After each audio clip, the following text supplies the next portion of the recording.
இயேசு கிறிஸ்துவின் இனிய நாமத்திலே உங்களை எல்லாரையும் வாழ்த்தி வரவேற்கிறேன். இந்த அருமையான காலை வேளையிலே ஒரு புதிய வார்த்தை நான் உங்களுக்கு சொல்லி, ஒரு புதிய லோகத்தை சொல்லி நான் ஜெபிக்க விரும்புகிறேன். இந்த நாளிலும் கூட உங்களுக்காக ஒரு அதிகாரம், யோவான் என்ற சுவிசேஷம் 20ஆம் அதிகாரத்தில் ஒரு வசனம் இவ்வாறு சொல்லப்பட்டிருக்கு.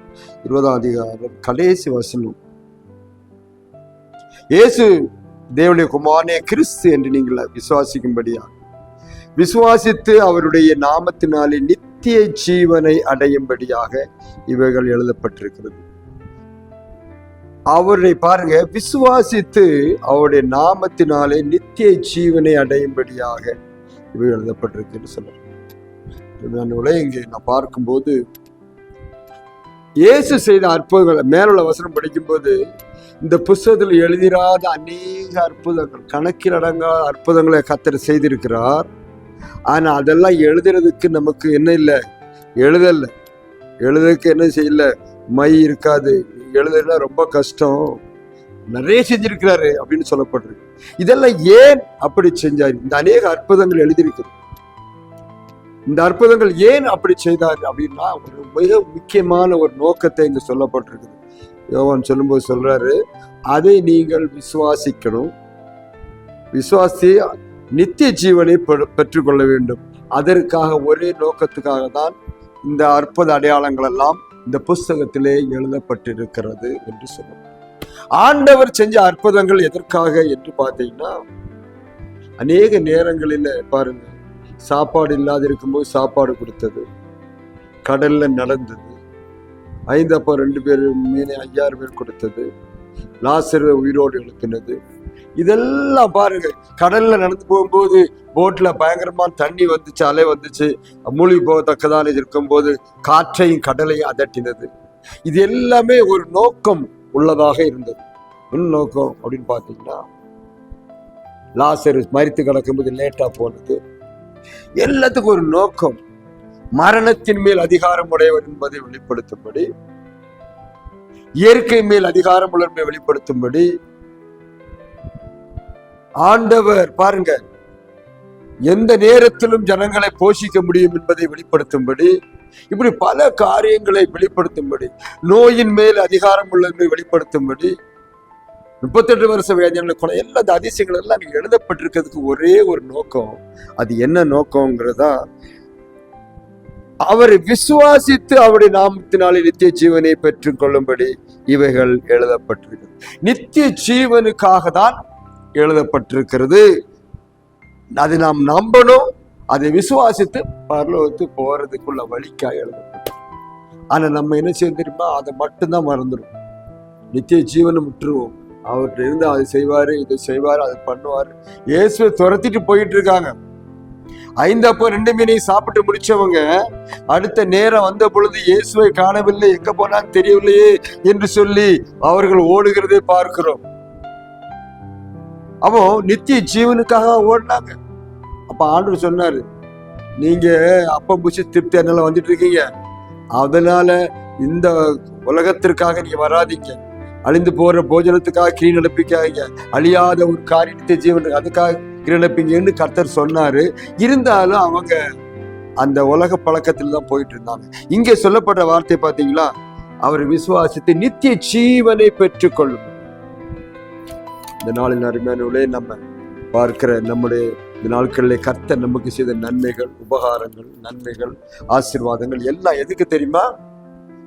நித்திய ஜீவனை நாம் சுதந்திரித்துக் கொள்ளும்படி, அவரை விசுவாசிக்கும்படி, அவர் மூலம்தான் எல்லாம் கிடைக்குது என்பதை நம்பும்படிதான் அப்படி செய்கிறார்.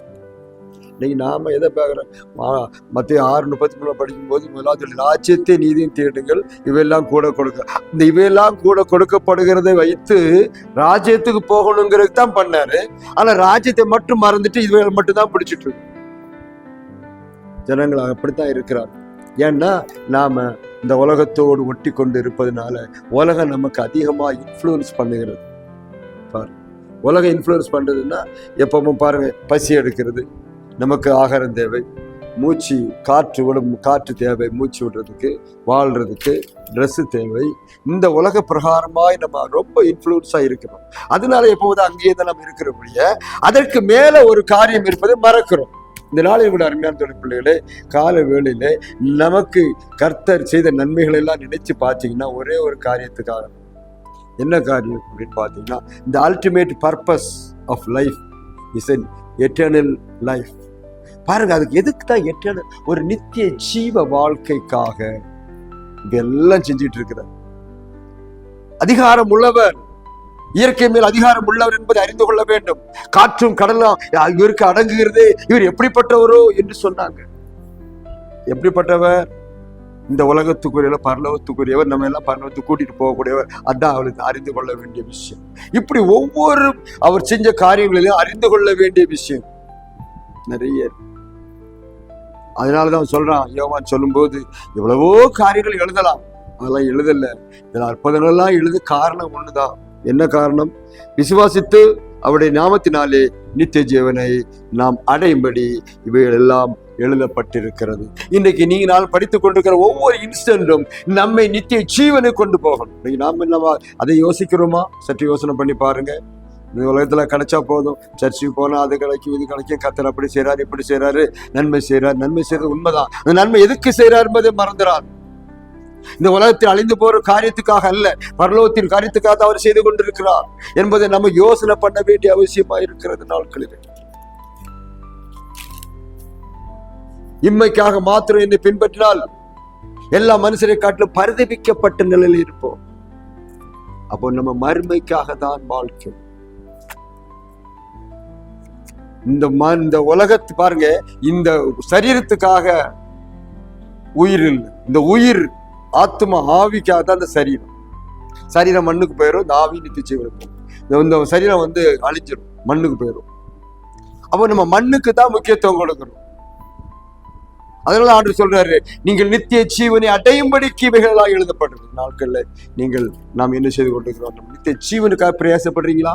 அப்படியானால் இந்த உலகத்தில் உள்ள எல்லா காரியத்தையும் கர்த்தர் உங்களுக்கு கொடுப்பார், உங்களுக்கு இலவசமாய் கொடுப்பார், உங்களுக்கு இறங்கி கொடுப்பார். நீங்க பண்ற ஜபத்துக்கு பதில் கொடுப்பார். எப்ப தெரியுமா? நீங்க கர்த்தரை முழுமையாக பரலோகத்தின் நன்மைகளை தேடும் போது, பரலோகத்தின் நித்திய ஜீவனை தேடும் போது எப்படி நடக்கும்? அந்த வசனம் அப்படித்தான் சொல்றது. நித்திய ஜீவனை அடையும்படிக்கு பாருங்க, நீங்கள் விசுவாசிக்க வேண்டும், அடைய வேண்டும் நித்திய ஜீவன். அதுக்காக அப்படி செய்யறார். இன்றைக்கு உங்க வாழ்க்கையில நல்ல காரியங்களை எல்லாம் செய்ய வந்திருக்கிறார். நீங்க தேடுகிறது எது? மேலானவளை தேடுங்கள். கீழான எல்லாம் இலவசமாய் கர்த்தர் கொடுப்பார். ஒண்ணுக்கும் பயப்படாது, கலங்காதீங்க, திகையாதீங்க. அவரை மட்டும் பற்றி பிடித்துக் கொள்ளுங்கள். அவர் உங்களையும் குடும்பத்தையும் பிள்ளைகளையும் கர்த்தர் ஆசீர்வதிப்பாராக. இந்த நாளில் நீங்க யாரெல்லாம் நம்புறீங்களோ எல்லாரையும் கர்த்தர் ஆசீர்வதிப்பாராக.